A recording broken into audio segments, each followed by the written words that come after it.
People are talking to me about the months ahead and the winter to come. Many fear a winter of discontent. They dread the dark and what the dark might hold. The troubles of recent weeks have been hard enough, they say, while the sun has shone and it has been easy to be outside. How will it be, though, when the days are short and the nights are long? I say the autumn and the winter ahead will be what we choose to make them. It will be a test of who we are as people. I say that in the most important ways, the winter should and could be the making of us. We are divided now.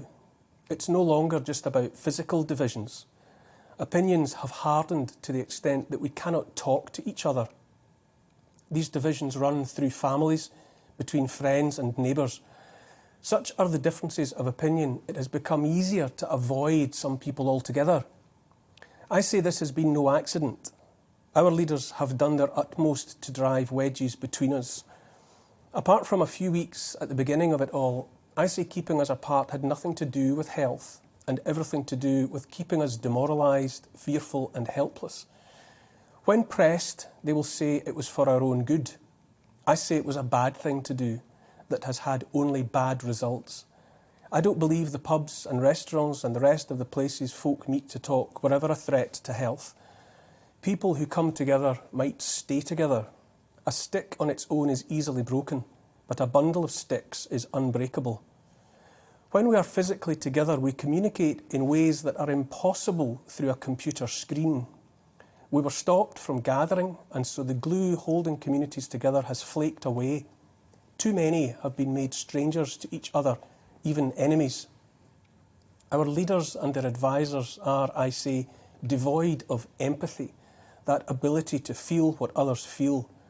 Either that or they don't care what hurt they have caused, which is even worse. It's time for faith leaders, more of them at least, to speak up for the lonely and excluded. Places of worship have a sacred obligation to open their arms. What is a church without a congregation after all? Just an empty building. I say it's up to us now to come together in every way we can and remind ourselves and each other that there is no need to feel powerless and helpless. Each of us must find at least one other of like mind. To begin with, that one other might be enough. The important thing is to meet and to share face to face. I will not abide by any more lockdown. I'm not talking about militant action. My resistance will be peaceful and quiet. Of all that has happened since last March, lockdown has hurt us most of all. Most people are in a worse place now than before, either in terms of their physical health, mental health, financial situation, relationships with family and friends, or a combination of all of those. Of all the ways, the enforced separation, the bar on being together with our fellow human beings, has done most harm. Too many people have been isolated. At home, I have a basket filled with letters, and more come every day from people who have had no one to talk to share thoughts with. I'm glad they've written to me, but it breaks my heart to know so many have found it best to send a letter to a face on the telly. Having said that, I feel that every sender of every one of those letters is a friend of mine now, a kindred spirit. But that so much misery and anxiety has been heaped upon so many people and for so long is shameful. The loneliness drips from the pages. I honestly can't believe it has happened, that anyone anywhere can look at our situation and think it's been for the best. When it comes to vaccine passports, I'm way ahead of them. By that, I mean the introduction of vaccine passports in my homeland of Scotland will not exclude me from anywhere I want to be. I say that anywhere demanding such an abomination from any citizen is nowhere I would enjoy being anyway.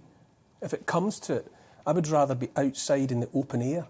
Let the wind blow and the rain fall. I don't care. I would rather be out in the world with others of like mind than in any place demanding papers, please. I would no more seek access to a place demanding my papers than I would attend a dogfight. Those are not my kind of places.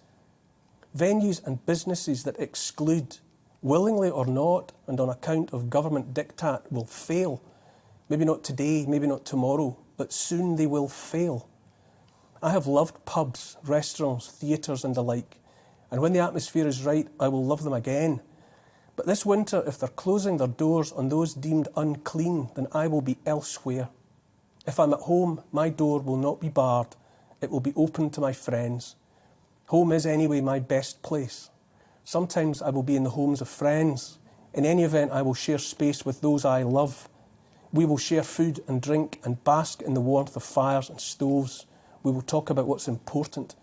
Our society grew out of such simple togetherness in the first place, thousands of years ago, and it will grow again from the same seedbed. I'm not afraid, not of winter, not of long dark nights. The cure to all our ills is togetherness, inclusion and not exclusion. I say it's simple and that we must find ways to be together. However scattered and isolated we may have been made to feel, we are many. We are enough. We are more than enough. Welcome to the GB News YouTube channel. You can watch us live 24 hours a day, catch up on your favourite shows and join in the conversation in the comments below. Don't forget to subscribe and you'll never miss any of our exclusive content.